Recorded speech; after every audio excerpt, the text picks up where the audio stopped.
Hey guys, David Ryan here, professional bass angler and owner of Dave's Custom Baits. And we've had some questions about topwater baits and what topwater baits do I like to throw and when do I like to throw them. So I thought I'd go ahead and lay out a few of my topwater baits and kind of talk to you about them, because not all topwater baits are equally made. You know, there's things I like to do as far as categorizing. These are walking baits, but they are walking baits with a chugger style lip. You know, you got a chug and spook, you've got a big shower blow from Evergreen, you've got a gunfish, you know, from Lucky Craft. Those are walking but still chugging style baits that you can throw water with them if you change up the cadence. Then in my estimations, there's twitch baits, or you know, your presentation is you jerk it down, you jerk it down, you jerk it down. It's not a constant retrieve. So we have the double prop twitch bait right here, much like an old devil's horse. And then I categorize a big popar in those same categories, because you twitch it, boom, boom, boom. You know, it's not a constant working of the rod and reel, you know, whenever you reel those back. So those are twitch type retrieves.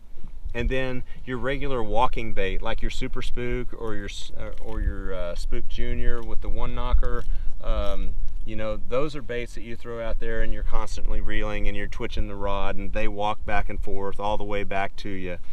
And then the last category, or one of the last categories, I'll say, I want to touch on this a little bit. Then there's a wake bait. You know, this happens to be a Depths Buzz Jet. You know, this is a bait. This is a big bait with a bill on it that allows it to wake, and it's also got a prop on the back end of it. So this isn't something that you reel real fast.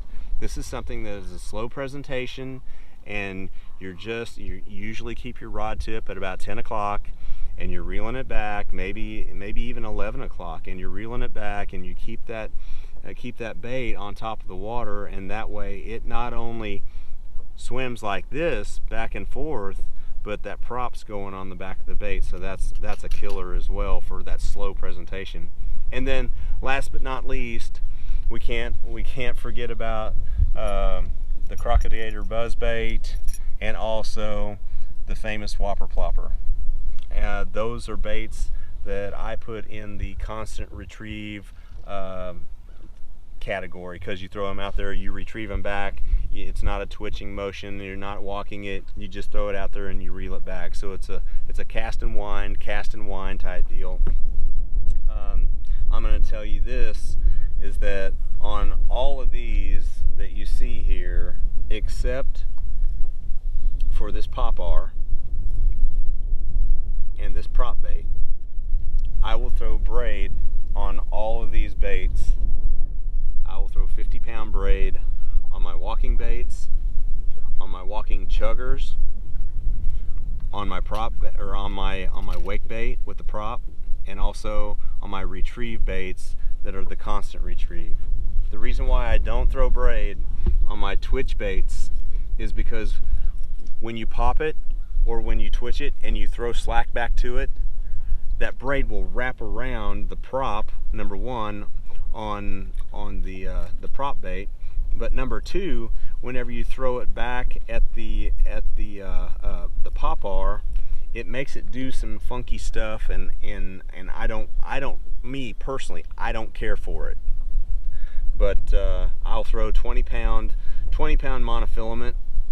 Make sure you don't throw fluorocarbon on your topwater baits, because you don't want that line sinking in between you and the bait, because it creates problems. So a good monofilament topwater, or for a topwater, is really good, and I like 20-pound myself. You know, it floats, it keeps the bait up.